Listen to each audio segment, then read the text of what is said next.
Hi, this is Veena V, and you're watching VeenaV.com. Right now, we are joined by an Israeli Oscar-nominated actress. She's a singer, she's an author, she's even done a bit of presenting, and now she's here in London, baby. It is Meital. Hi. Hello. How are you doing? I'm great, thank you for coming to London. Yeah, absolutely. I came especially to see you. And talk to you. Did you know I lived here? And you were like, wow. Exactly. And I'm really excited, actually, because I just found out this is kind of like your first UK interview. Is that right? Did I just make that up? Maybe my first UK film interview. Yeah. We'll just go with that. We all love exclusives here. I'm really excited because your current single, well, your brand new single, is called Onya. Right. It's a massive summer smash, and it features Sean Kingston. Right. That's massive. I know. I'm very excited about the song. I'm very excited about the collaboration with Sean. And I think it's hot. It's produced by Brass Knuckles. They're DJs from Miami. Mm-hmm. How did the collaboration, how did you hook up with him? I'm working with George Robertson, who came up with the concept for I'm Sexy and I Know It. So he came up kind of like with the Anya song. That's the name of the single. And I'm also working with Kuda Love, who was involved with the career of Nelly and May. So Kuda made the introduction between me and Sean Kingston. And this is kind of like your first major UK release, isn't it? Are you excited about that? Yeah, my first single that I've ever done, because I've been an actress my whole life. So my first single called Yummy, and that was released on MTV in February in the US. And we're following up with Anya. And guys, if you haven't checked out Yummy, I think everyone needs to check out that video because it's very provocative. I was actually a little bit scared to meet you today because you should be. You're not going to believe this, but she punches people in the video. Are you getting ready to punch me?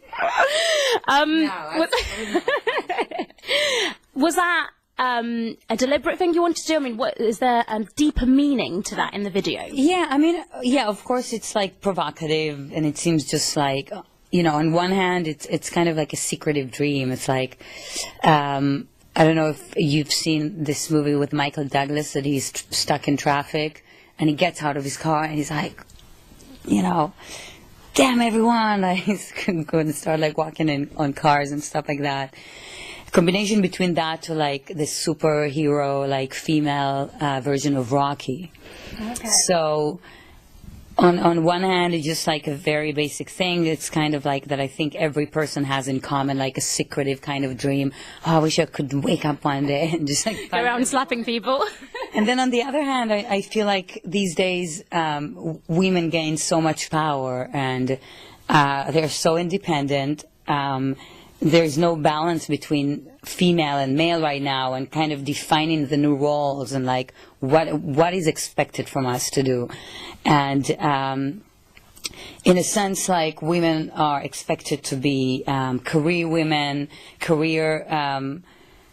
you know, to be good in their career, to be good housewives, to be sex objects, and still be politically correct and behave themselves. So all these kind of expectations provoke me as an artist. And guys, you also need to check out the video. Talking about being an artist, you're running around in the video naked with these little strips on you to obviously censor those bits. Yeah. Were you really naked? Yeah, were you really naked? I need to know this. I had pasties on and a G-string. So. Oh, okay. So you were nearly kind of there. Now, small difference. You know, it's like when Clinton was like playing with a cigar. It's like just playing with a cigar. Let's rewind to when you were born. You were born in Israel.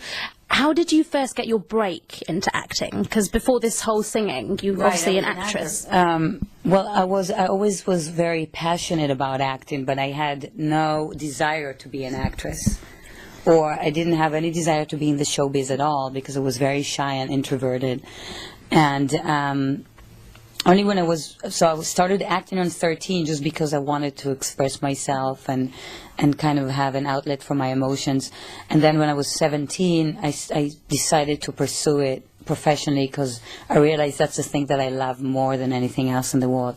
So pretty much since that age, I was expected to it might sound ridiculous, but it's like the theater unit in the army, in the Israeli army, which is actually very prestigious in Israel. Oh, wow. So I was part of that, and then I was part of like one of the most prestigious acting school and part of the biggest theaters, and I got like, you know, the Tony Award in Israel and all these. So it was you've done a lot and got a lot of recognition for it. Yeah, you know, like that's why I'm so tired. I have like oh, she's beautiful. Just you know, so that's kind of how it happened, pretty much early on. And this is what I find, I don't know if it's spooky or not, but was it true that a kind of psychic person actually told you in Israel to just go to America? And you're like, okay, and you just went to America. Is that what happened? I do everything that the psychic's telling me. It's pretty terrible. Really? So now... My life is run by like a bunch of psychics and healers. Really? No, Even not really, but kind of. I was doing the show Dancing with the Stars in Israel, and I have a great spiritual guide that I've been working with for many years. And I actually met her in the beginning of my career in Israel, and later on, after I was already in the U.S. So in that point, it was exactly 2 years ago, or 2 years and a change. And she basically said, okay, now you have to go back and start your music career. Mm-hmm. So I thought it was very spooky, you know. I was like, yeah, that is. I'm an actress, you know. And the next thing, I came back and I made 3 phone calls, and the third person was Jay Pope, who wanted to start working with me, and he worked with Dr. Dre and Lauryn Hill. And yeah, this is what I need to talk to you about, because there's going to be a lot of aspiring kind of singers and rappers watching this, thinking, you know, they've struggled a lot. They don't go to see any I'm really baffled, like, how does that work? How did you, number one, how did you get Jay Pope's phone number? Because if you don't know, he's I went to the Yellow Pages. Who should know? You know, when I met Shay, I didn't even know, like, his work. Yeah. Basically, I have a friend who works in Primary Wave, which is actually right now, I'm working with them on the publishing side. And Primary Wave is a great company in New York. And Amy Berger has been my friend just for years before then. You know, she was into my acting career. And then after I met my spiritual guide, basically, I came back with my friend. And we were sitting in my New York apartment, and I was like, what the hell did she mean? What does she want? She's crazy. Like, I don't know anyone. Like, what am I supposed to be doing? She's killing me. So I can imagine you sat in a hotel room like this, just sitting there thinking, what the hell, you know? So then, basically, my friend we called like one, you know, the guy that I was dating, probably another person who wanted to do with the music and at the past, and Amy, who was working in Primary Wave, and Amy was saying, talk to Jay, he's a great guy, like, we're like, yeah, he worked with this guy, and we're like, yeah. And then, you know, we met with him, we started writing, and we started working together. It was great chemistry. Wow. And after a while, we kind of looked him up, and we saw that he's actually, like, super He's talented. Massive. He's worked with, like, Lauryn Hill and Eminem and Dr. Dre. Amazing guy. He became my good friend, and That's just an amazing like story. 3 years ago, yeah. I mean, It seems like a made-up story, but is it? Oh. I was actually, you know, it's funny, you know, because I was talking to my friend from Israel like a few months ago, and he was like, hey, what's going on? It was like, I became a pop star. Like, I don't know what's going on. I'm performing in places, like, in the biggest gay events. Like, my song is on MTV. Like, I have no idea.